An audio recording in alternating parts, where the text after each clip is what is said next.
20-50 members जेजू जल्माचा तो दीस आनी घर केले आमी केलोच तो जेजू मोठो. साधारण कितले दीस लागले तुमका हेका? 15 दीस तरी लागले. आणि फाउंटन बी कोणी केलो तुम्ही? आमीच केलो. आणि कोणी हेल्प केली तुका? लिओन जो जायरस असो ताणें बुरक कट केला आनी चार आनी दोंगरा कडेन आमी शेतांतली हाडून लायली.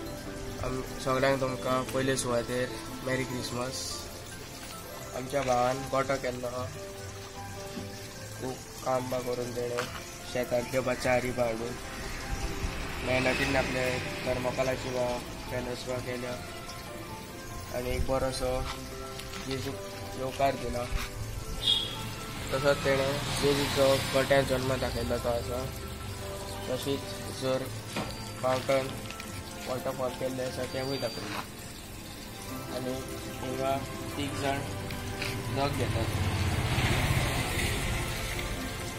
तेवूय दाखयल्ले आसा.